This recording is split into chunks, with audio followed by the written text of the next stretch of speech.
Es una bendición poder hablar de este tema. Vamos nuevamente a hablar de aprendiendo a vivir la fe. Busque con nosotros Mateo capítulo 17, versículo 14 al 21.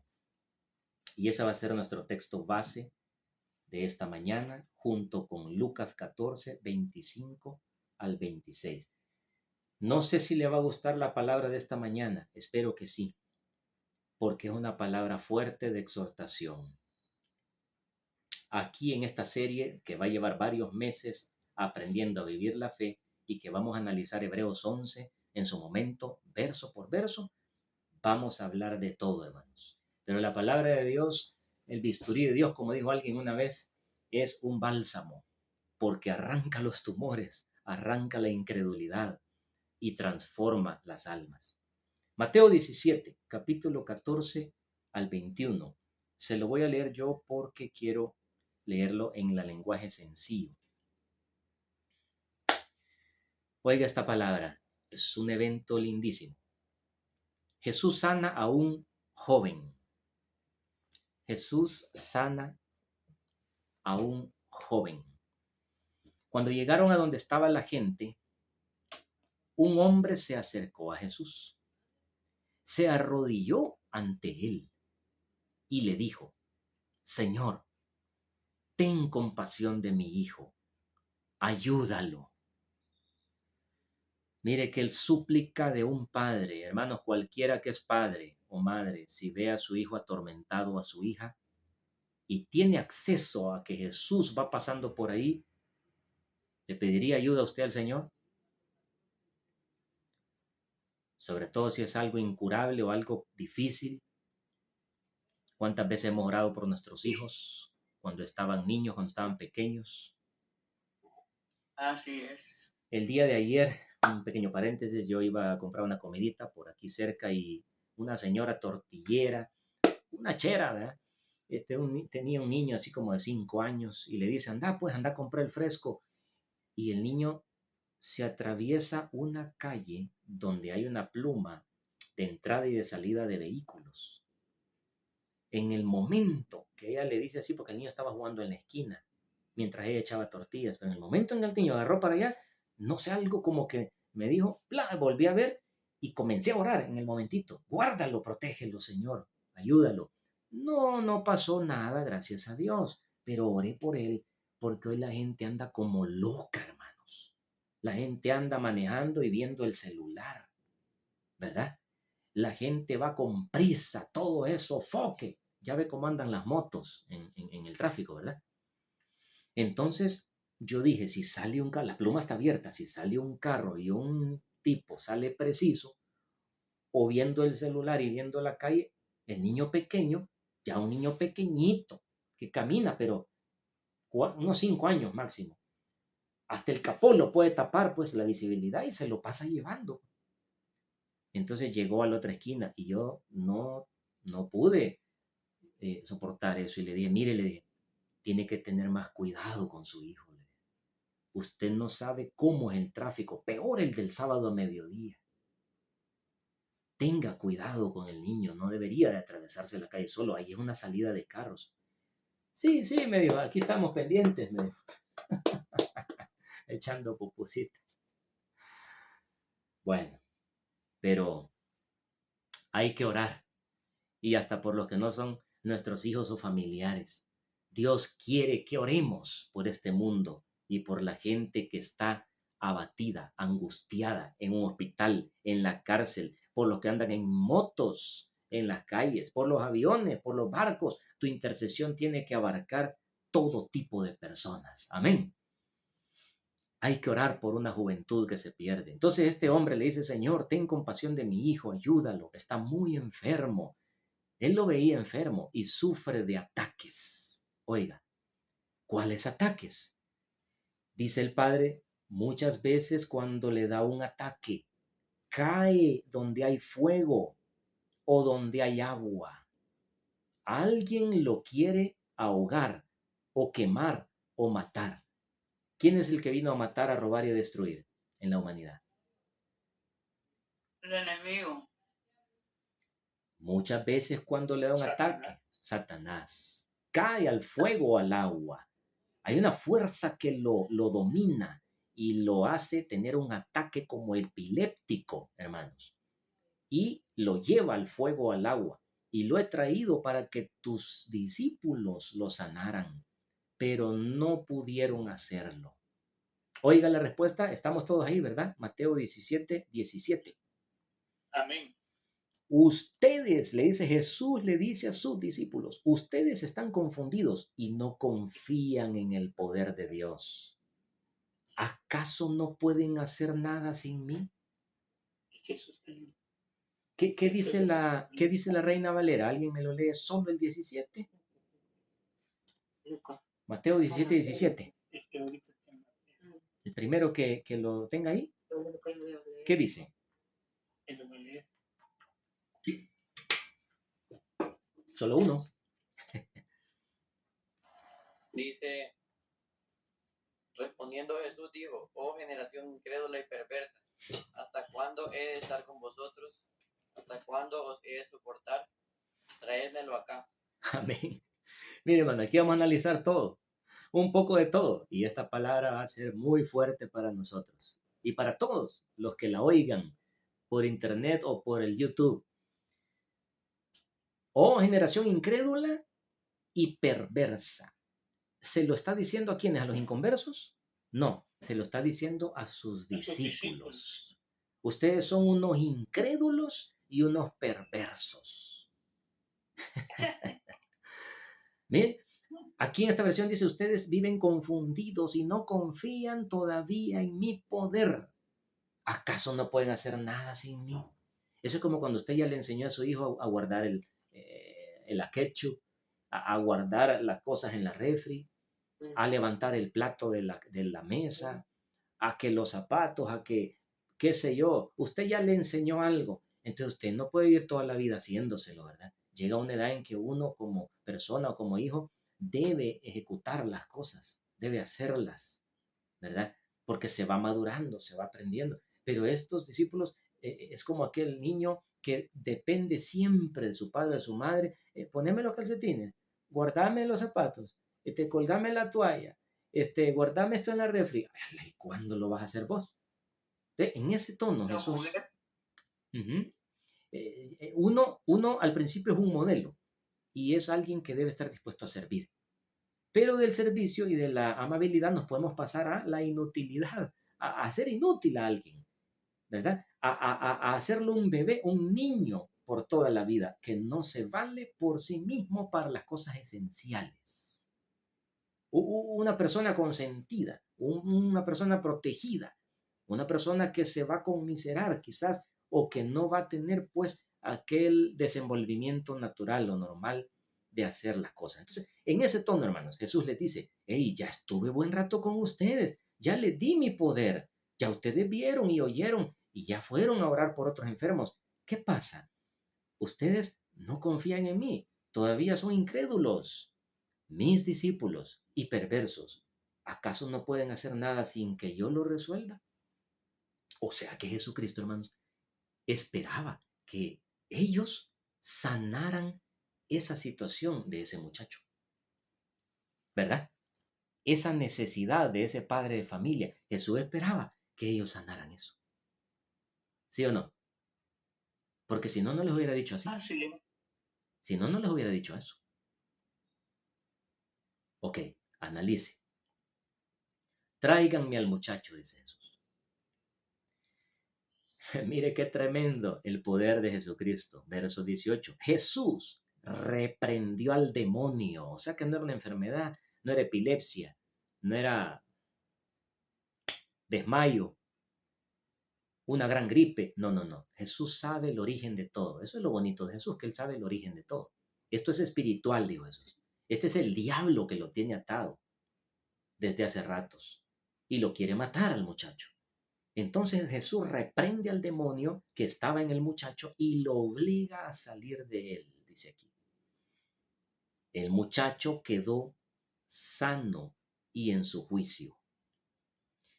Poco después los discípulos, o sea, pasó eso. El papá se fue feliz su hijo fue sanado. Allá más adelante los discípulos, así mire, todos achicados, ¿verdad? Achicados. Pedro, aquel gran Pedro, aquel macho con garbo, ¿verdad? Achicado. Entonces dice, ¿qué le dijeron? Verso 19. Los discípulos llamaron a Jesús aparte. Señor, tenemos un clavo. Ajá. ¿Por qué nosotros no pudimos sacar ese demonio? Oiga. Verso 20. Sí. Jesús les respondió. Ponga toda su atención. Esta palabra esta mañana nos va a hablar, hermano. Jesús les respondió, porque ustedes aún no confían en mí. ¿Quiénes ustedes? Los incrédulos, los inconversos. No, Los discípulos. ustedes que son creyentes, que son cristianos, ustedes que se sientan en las iglesias a oír mi palabra, ustedes que tienen Biblia, ustedes que cantan, ¿sí? Ustedes que han oído de mí, ¿sí? No creen todavía en mí. Yo le dije hace unos videos que en mi vida he encontrado más cristianos incrédulos que de fe. Tristemente. Teniendo una Biblia, como dijo mi papá en la oración, llena de milagros. Llena, la Biblia rebalsa el poder de Dios. ¿Sí o no? Sí. La palabra de Dios guarda los testimonios de su autor. Ustedes no confían en mí, les dice. Les aseguro que si tuvieran una confianza tan pequeña como un grano de mostaza, oiga, podrían ordenarle a una montaña, eso significa el problema, la montaña, que se moviera de su lugar y los obedecería. Y nada sería imposible para ustedes. Amén. ¿Cuánto, hermanos, hay que aprender de Cristo? De su manera de ser, de pensar, oigan, de su manera de ser, de pensar, de actuar. Pregunta, ¿cuánto lee usted la Biblia? ¿Tiene usted una vida de oración? No estoy diciendo la oración antes del almuerzo, que usted ya no aguante el hambre, ¿verdad? Señor, gracias por los alimentos, gracias, purifícalos, amén. No, hermano, no estamos hablando de esa oración. Estamos hablando de una oración profunda. Lee usted su Biblia, medita la palabra, ora, se sacrifica por buscar de Dios y congregarse entre semana, hace la lucha por crecer espiritualmente. Hoy vamos a analizar estas cosas, hermanos, en este texto bíblico. Oiga esto, qué tremendo. Estábamos sacando aquí, mire, conclusiones. ¿Por qué no pudieron los discípulos? ¿Qué dice la Reina Valera? Por vuestra, si no me equivoco, dice, por vuestra poca fe. Fe. Así dice, ¿verdad? Por vuestra poca fe. En otras palabras, por vuestra poca fe. Así dice, ¿verdad? Así dice. Ok, poca fe. En la lenguaje sencillo dijimos, porque ustedes están confundidos y no confían en mi poder. Ajá. Generación perversa e incrédula en la Reina Valera. Hermanitos, aquí es donde llegamos al punto central. Ustedes, en otras palabras, le está diciendo a los cristianos Jesucristo, a su pueblo, a sus discípulos, supuestos discípulos, vuestra poca fe no causa efectos.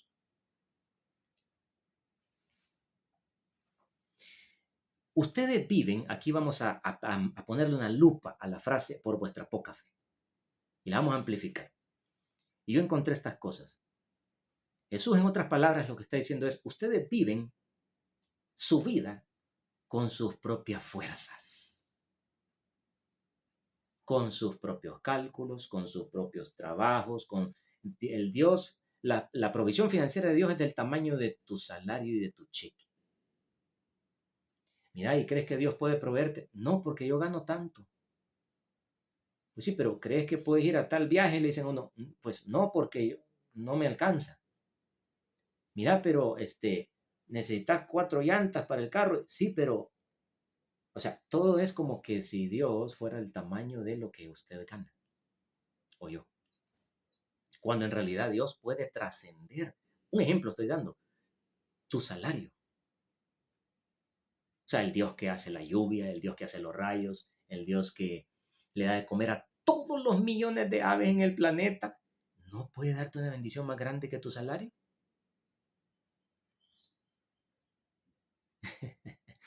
Sí, es cierto, no lo puede hacer por vuestra poca fe. No, pero si el médico, usted va al médico, vamos los cristianos al médico, y si el médico nos dice algo, rápido le creemos. Mire, tómese esto, tómese. Mire, esto es incurable. De veras es incurable, sí. Híjole, ya me fregué.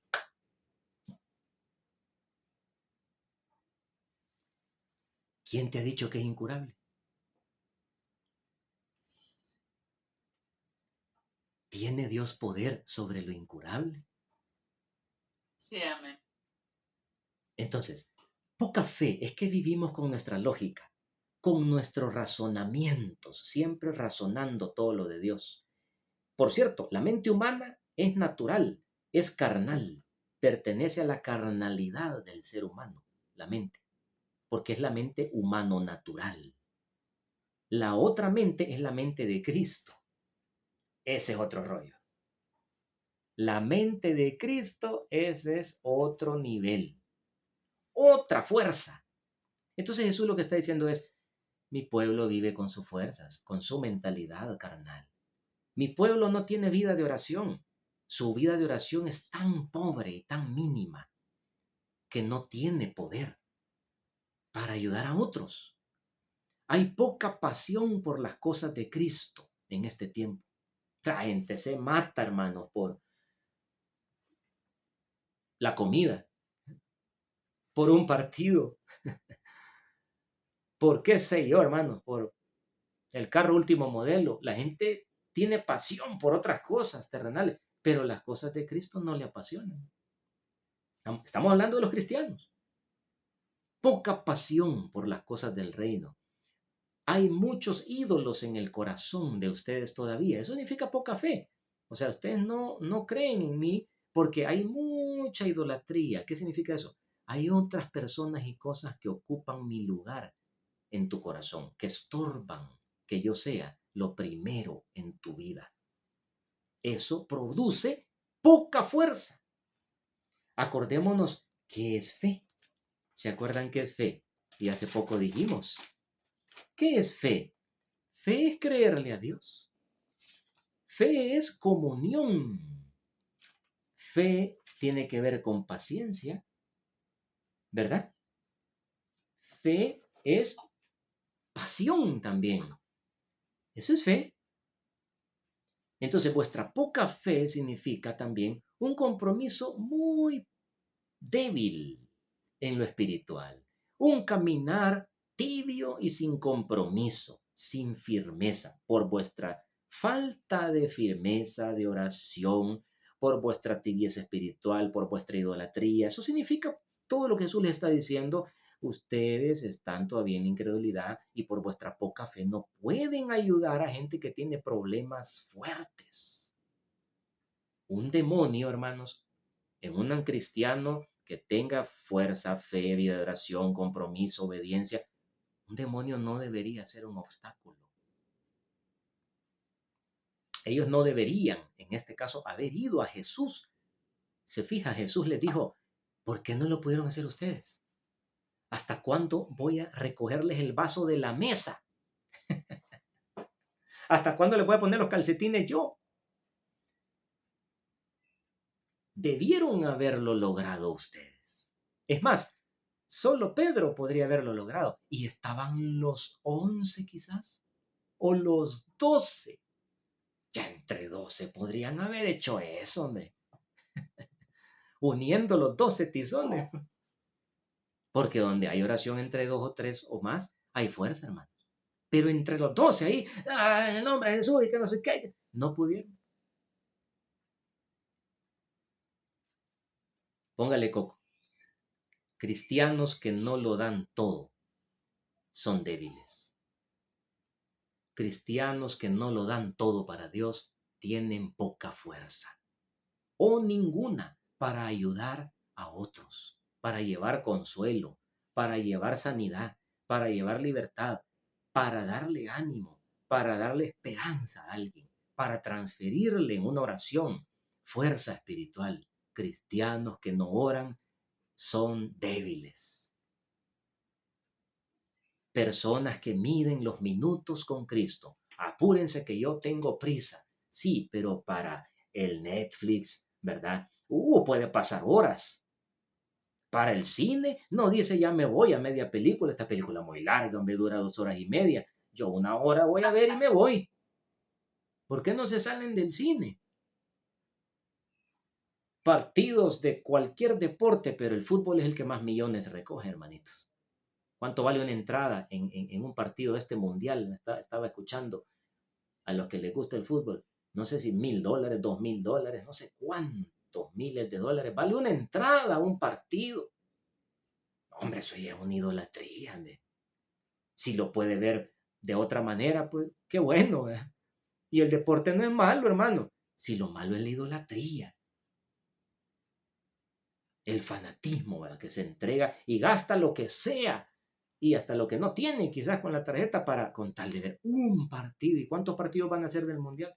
Híjole, ¿y cuánto van a gastar en eso todo el mes? Los que van a ir. Qué tremendo, ¿verdad? 104 partidos. ¿A cómo cada uno? Hermanos, gente que mide los minutos para Cristo, pero le repito, no lo mide para otras cosas. Redes sociales, cuánto tiempo pasa la gente, los niños, la juventud en las redes sociales, pero para leer la Biblia. Estamos hablando de cristianos. Por vuestra poca fe, no tenés fuerza, dijo Jesús. ¿Por qué? Porque tu tiempo se lo das a otras causas, más que a mí. Lees la Biblia y en 5 minutos ya estás cansado. O sea, qué tremendo, ¿verdad? Poco amor por la palabra de Dios. Es una desnutrición espiritual. Lo que Cristo le está diciendo es, ustedes están espiritualmente todavía dependientes de mí, que yo les resuelva todo. Eso significa, o también significa, ustedes están desnutridos espiritualmente para ayudar las necesidades del diario vivir allá afuera. Porque no me van a dejar mentir los que han estudiado la Biblia aquí en este grupo, que Jesús iba resolviendo las necesidades de la calle, de allá afuera, de los que se le atravesaban en el camino, ciegos, sordos, mudos, endemoniados, tristes, solitarios, a punto de suicidarse. Él iba ahí resolviendo donde hay necesidad. Hay que ir donde hay necesidad. Si la gente se sube a tu carro, dale una palabra.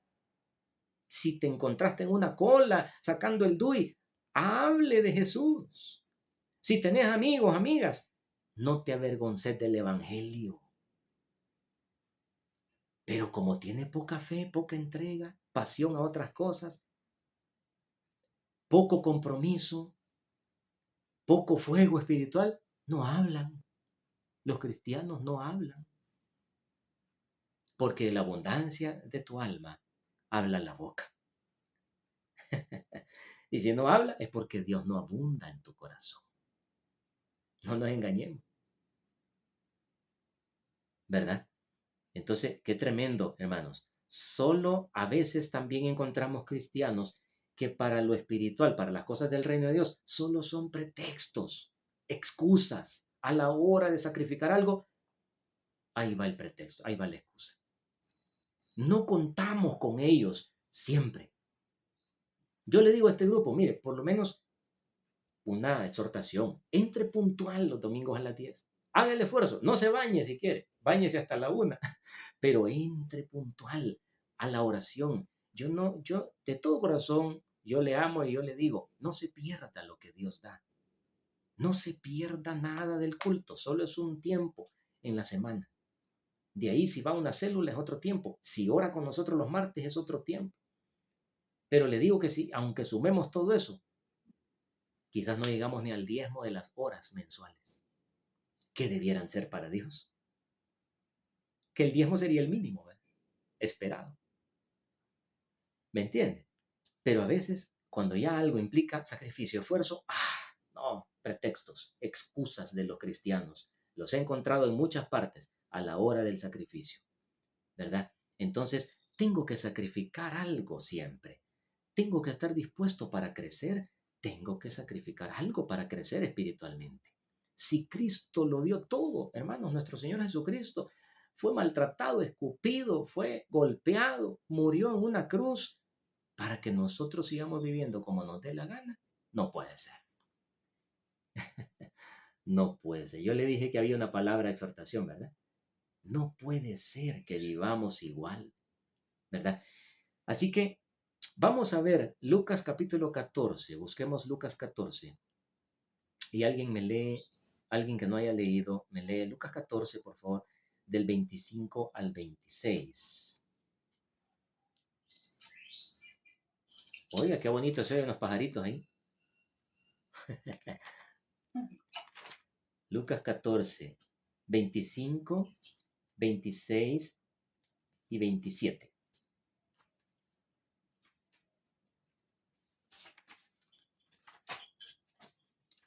Grandes multitudes iban con él, y volviéndose les dijo: si alguno viene a mí y no aborrece a su padre y madre, y mujer, e hijos, y hermanos, y aún también su propia vida, no puede ser mi discípulo.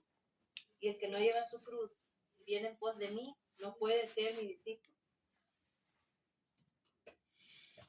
Mire cómo dice en el lenguaje sencillo, una gran cantidad de gente, me imagino yo, mucha gente como en las iglesias cristianas, muchos reunidos, caminaban con Jesús. Cualquiera diría, todos estos son discípulos, ¿verdad? Ok, vamos a ver si es cierto. De pronto él se volvió y les dijo a todos, me imagino que levantó la voz el Señor Jesucristo, miren, sin micrófono ni parlantes, hermanos. Si alguno de ustedes quiere ser mi discípulo, tendrá que amarme más que a su padre. Mire, el texto no está diciendo aborrecer a tu papá, tu mamá, deja de quererlos, deja de cuidarlos. No, no confundamos las cosas del Espíritu, las cosas de la Escritura. Lo que está diciendo es, yo tengo que ocupar el primer lugar, aún sobre tu padre, tu madre, tus hijos, tus propiedades, tus títulos, sobre tu propio ser y cuerpo. Eso es lo que está diciendo. Si alguno quiere realmente ser mi discípulo, tendrá que amarme más que a su padre o a su madre, a su esposa o a sus hijos, y más que a sus hermanos o a sus hermanas. Luego dice, ustedes no podrán ser mis discípulos a menos que me amen más que a sí mismos. Santo Dios. Si ustedes no están dispuestos a morir en una cruz y a hacer lo que yo les diga, no pueden ser mis discípulos. Hay algo muy rico que Dios nos dio en la vigilia cuando estuvimos con la hermana Carolina, que por cierto me hizo mucha falta la hermana Carolina esta mañana, que primero yo esté bien, ¿verdad? Y quiero compartir un poquito de eso. ¿Quién es un discípulo? Mire, cuando dice grandes multitudes, hermano, yo me imagino toda la masa de personas sentadas en las iglesias evangélicas. Por años he visto y sé que en muchos lugares se reúne la iglesia de Cristo. La iglesia no es el edificio, la iglesia es la gente. Así que todos los que somos lavados por la sangre de Cristo en todo el planeta conformamos la iglesia, ¿verdad? Esa es la iglesia de Cristo. Es el conjunto de personas, no son los ladrillos y las paredes y los edificios. Entonces, muchos se sientan ahí o nos hemos sentado ahí como oidores, pero realmente Jesús da a entender que son pocos realmente de toda esa gente los discípulos dispuestos a seguirlo y pagar el precio de seguirlo, ¿verdad? De ser fuertes, de crecer, de dar fruto. ¿Quién es un discípulo? Qué interesante. ¿Quién es un discípulo? Decíamos en la vigilia que para poder crecer espiritualmente, para poder tener libertad en Cristo, ¿verdad? Tenemos que estar dispuestos a negarnos a nosotros mismos, a renunciar a lo que amemos, ¿verdad? Y aún a amarnos a nosotros mismos más que a Cristo, ¿verdad? Necesitamos aprender a sufrir pérdidas en lo humano y en lo terrenal, porque el que pierde aquí, dijo Jesús, gana allá. Y el que preserva aquí su vida, pierde en el cielo algo. Qué curioso, ¿verdad? El que ama su vida, dijo, la perderá. El que pierda su vida, la hallará. O sea, eso significa, el que esté dispuesto a sufrir por mi pérdida, yo le daré cosas espirituales y le daré bendiciones también, más grandes que lo que renunció o perdió aquí, o entregó aquí, ¿verdad? Por cierto, debe dejar el mundo y el pecado, definitivamente. Pero para poder seguir a Cristo vamos a tener que desestimar lo terrenal y desapegarnos de todo y de todos. ¡Wow! ¡Qué tremendo! Desapegarme de todo y de todos en cuanto a no estar aferrado a nadie. El ser humano vive apegado y amarrado a muchas cosas. Estaba viendo un testimonio de un hombre que es médico, que ha tenido muchos casos de personas que han muerto unos minutos y han regresado. Ellos le llaman casos de SM, experiencias cercanas a la muerte. Oiga lo que dice este tipo. Es un tipo español. Ya tiene como 80 años de edad. Un médico retirado.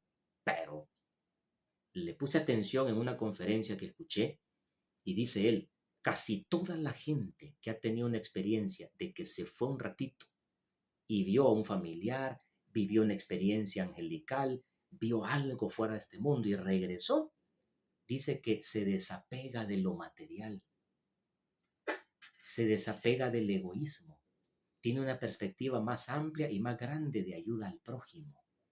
Y, oigan, y tiene un concepto más claro del amor incondicional de Dios, porque sienten la luz de Dios y el amor incondicional de Dios. Y la Biblia dice que Dios es amor, ¿verdad? Y dice él, he tenido experiencias y he tenido que ver casos de intentos o de suicidios en jóvenes. Y he llegado a la conclusión, dice él, que eso se da por causa de que la gente tiene una perspectiva muy narcisista de sí mismos y muy materialista. Y el yo crece, pero se hace más solitario y se aferra, ¿verdad? Se empobrece el alma. Oigan lo que dice, se empobrece el alma y lo eterno se empobrece en ellos, dice, ¿verdad? Y entonces podrían, y sobre todo en la juventud, dice él, hay mucho vacío del alma y entonces optan por el suicidio porque no encontrando el propósito de sus vidas y teniendo abandono familiar o dificultades, se pierden en esta vida. Se meten con malas amistades, se meten en el pecado o terminan matándose porque no comprenden el sentido de la vida. Pero qué curioso, ¿verdad? Qué curioso. Así que Jesús dice, hermanos, que para seguirlo a Él debemos desaferrarnos voluntariamente. O sea, esta experiencia se puede vivir sin necesariamente morirnos, pero en realidad tiene sentido el morir en una cruz simbólicamente. Para seguir a Cristo tengo que crucificar mis deseos más grandes. Amén. ¿Cuántos están recibiendo esta palabra? Amén, amén. Amén. Quien no hace Amén. eso, no crece. Amén. Quien no hace eso, no recibe más de Dios y no puede ser usado por el Espíritu de Cristo. Será débil, será carnal, como esos discípulos, incrédulos. ¿Hasta cuándo, dijo Jesús, van a poder hacer esto? Hasta que tengamos compromiso con Dios, vida espiritual, vida de oración, pasión por Jesús, sacrificio, consagración, hasta que nos metamos de lleno contigo. Entonces sí vamos a tener la fuerza de dar una palabra al cansado, de sacar un demonio, si fuera necesario. Entonces, una persona que no se desaferra va a estar atado, va a ser inválido espiritual. Pero si se dispone a crecer, será liberado y será feliz. ¿Quién es un discípulo? Oiga esto. No es alguien que recibe solo instrucción. Pues la gente puede decir, los que van a una conferencia de un fulano, esos son discípulos de él. Los que estaban alrededor de Jesús, las multitudes, son discípulos de Jesús. ¿Solo por oír soy discípulo? Realmente, combinando el diccionario con la Biblia, un discípulo, oiga esto, no es alguien que recibe solo instrucción, e información. Ah, porque fuimos al colegio. ¿Cuántas horas estuvimos en el colegio, hermanos? ¿Cuánto tiempo estuvimos en la universidad o en un colegio? O los que trabajan y los llevan a seminarios laborales. ¿Cuánto tiempo, verdad? ¿Cuántos seminarios? Ok. ¿Recibiste instrucción? Sí. ¿Recibiste información? Sí. ¿La pusiste en práctica? La mayoría de lo que quizás nos enseñaron en los colegios. ¿Quién está pensando en los casos del factoreo hoy? Sí, yo sé que hay matemáticas en la vida, ¿verdad? Pero ¿quién está pensando en todas las cosas que nos metieron en la cabeza desde prepa o kinder 4? Parece que hay un sentido de intelectualidad en el ser humano que después lo hace inútil para la fe. No cabe la doctrina de Cristo porque su razonamiento está lleno de todo lo terrenal. Eso sucede. Pero bien, ¿fuimos discípulos de la matemática? Tal vez no. Solo recibimos una información, pero discípulo es aquel que toma la decisión y la determinación. Aquí llego al punto central. Téngame un momentito de paciencia. Oiga esto, discípulo es aquel que toma la decisión y la determinación de, 2 puntos, adoptar, aprender y seguir el estilo de vida, mentalidad, valores y sendas de su maestro. Ahora entiendo por qué Jesús le dijo a la multitud, si alguno quiere ser mi discípulo. No es que todos eran discípulos, pues ya están ahí todos. Ya estamos sentados en la iglesia evangélica escuchando la palabra de Dios. ¿Cuánto tiempo tiene usted de congregarse ahí? Le dicen a uno, yo tengo 30 años de estar aquí. Ok, ya es un discípulo entonces. No necesariamente. Puede ser cristiano, puede ser salvo por gracia, pero discípulo es aquel, pues, que deja que aquella enseñanza le cambie su estilo de vivir, de pensar, de hablar y de actuar. ¿Cómo?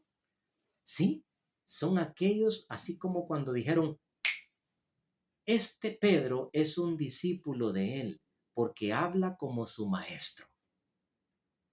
¿Oyó eso? Hasta la forma de hablar le cambió a Pedro. Mire, en la iglesia primitiva había una distinción tan clara para saber si alguien realmente era de la fe en Cristo o no lo era. ¿Sí o no? Los que han leído Biblia. ¿Y cuál era la distinción? ¿Qué lo hacía distinto? Se parecían al maestro. Gracias, hermana Vilma. Oiga, ¿eso significa que se ponían la misma gel, se hacían el mismo peinadito? ¿Se ponían la misma camisa? Juan dice en una parte de primera de Juan, hay que andar como él anduvo. Eso. ¿Cómo anduvo Jesús? ¿En chancletas o en tenis? Ahí, Sus acciones. ahí está. Anduvo en perdón, anduvo en amor, anduvo en misericordia, anduvo en fe, anduvo en el gozo, anduvo alabando a Dios. Hay gente que puede cantar solo el domingo en las iglesias, los coritos, pero el lunes para el sábado no cantan nada. No leen Biblia. Debe andar como él anduvo. ¡Ey! Debe andar con el gozo del Señor, debe andar viviendo la palabra. Viviendo la palabra. ¿Debe andar en los afanes? No, aunque vive en los afanes de esta tierra. Pero andan con la mente conectada en Cristo. Y entonces eso les destruye el afán y la ansiedad. Porque muchos en qué andan. No sé si voy a tener gasolina para mañana. ¿Y en qué andas, pues? Mire, pastor, me queda muy lejos esa vigilia. No, hombre, mucho tráfico y costo de combustible. ¿Y en qué andas tú? Entonces no anda en fe. Señor Jesús, ¿y hoy qué vamos a almorzar? ¿Saben qué les digo al Señor? Cocinen ustedes, hombre. Pero si no tenemos más que 5 panes y 2 pececillos, no importa. Denle ustedes de comer a toda esta masa de gente. ¿Qué pretendía Jesús cuando les dijo eso, hermanos? Miren, aunque ustedes no multipliquen los panes y los peces, yo lo voy a hacer. No vivan abatidos por nada, hombre. Ese era el mensaje. No vivan abatidos por qué van a comer. No quiero que vivan como vive la gente de este mundo. El que anda en Cristo y es discípulo debe andar como él anduvo. Entonces que nos valga todo, pues. No, no es eso. Pero es, Jehová es mi pastor, nada me faltará. Nada. Mire, la palabra de Dios lo va a hacer andar en gozo, lo va a hacer andar en alegría. Pues sí, pero mi realidad es que debo $1,000,000. Bueno, ordénese, pues. Devuelva la tarjeta, ordénese, pague sus deudas, pero séale fiel a Dios en sus diezmos. Dios va a proveer. Pero si usted quiere por deporte andar abatido todos los días, adelante, hermano. Vamos a ver si por abatido Dios le hace milagros. ¿Me entiende? O vamos a ver si por andar en fe Dios se mueve más. En obediencia. Exacto. Así que discípulo es aquel que deja que aquella doctrina lo transforme y decide adoptar, aprender y seguir el estilo de vida. Un discípulo abandona su estilo de vivir y su mentalidad y la sustituye por aquel que lo está formando. Un discípulo renuncia a su pasado, no se conmisera del pasado y rompe con cualquier atadura que lo limite o imposibilite para seguir a Jesucristo donde Él vaya, para seguir la voluntad del Señor cual sea y para seguir el propósito de Cristo. No es un evangélico cualquiera, un discípulo, mucho menos una persona como comúnmente le han llamado a los pastores un dominguero, ¿eh? No, o un asistente que solo oye, pero no vive, no cambia. ¿De qué nos sirve estar aquí 3 horas conectados si usted no adopta la enseñanza de la palabra de Dios? No me crea a mí. Yo me puedo equivocar. Juzgue mi palabra si usted quiere. O sea, fíltrela con la palabra de Dios, retenga lo bueno y deje lo malo. Porque en algo nos vamos a equivocar, soy humano. Pero si la palabra le está hablando, entonces adoptemos esa palabra como un estilo de vida, pues. De eso se trata, hermanos, ¿verdad? Hoy abundan los oidores en las iglesias, pero ya no hay discípulos. Gente que quiera ser transformada. Y ahí está el punto. Ahí está el punto de esta mañana, hermanos. ¿Quién es un discípulo? El que desarrolla fe y crece, se convierte en un cristiano que es bendición para otros. ¿Ve? Para otros que están en necesidad. Vamos terminando. Cristo lo va a usar. Cristo le va a confiar más de su amor, de su poder. Lo va a recompensar más. ¿Para qué ve? Porque en qué he glorificado mi Padre, dijo Jesús, sino en que ustedes den fruto. Pregunta, ¿queremos realmente alcanzar el nivel de ser un discípulo? ¿Estamos dispuestos a ser bendición y no una carga? Discúlpenme, hay gente que en las iglesias es más carga que bendición. Hay gente que es más una carga, hermanos, en la familia que una bendición. ¿Quiere usted ser el freno o la carga o quiere ser la bendición de su casa y de su iglesia? O de su comunidad o de su colonia. ¿Sos el que das lío, más lío en tu vida, en tu familia, en tu colonia? ¿O sos el que vive en la palabra, en la doctrina de Cristo? Sos un discípulo y la gente sabe que vos sos bendición. No os engañéis, dice Santiago, todo lo que el hombre sembrar, eso segará, eso cosechará. Cosechamos lo que sembramos. No podemos cosechar lo que no hemos sembrado. La otra pregunta clave es, ¿qué está dando, qué estamos dando nosotros? Decime qué estamos dando, qué estás dando, qué estoy dando a otros para que Dios también te bendiga más. O sea, ¿por qué tiene que bendecirte? Pues, bueno, ¿qué cosecha vas a levantar? Decime qué estás sembrando en otros por causa de la transformación que tú estás teniendo en el Evangelio. ¿A quién estás bendiciendo? ¿Por quién estás orando? ¿Por qué causas estás orando en tu tiempo de oración? ¿Me entienden, hermanitos? Hay un cristianismo muy débil en este tiempo, muy frágil, muy tibio, sin compromiso, lleno de excusas, de pretextos.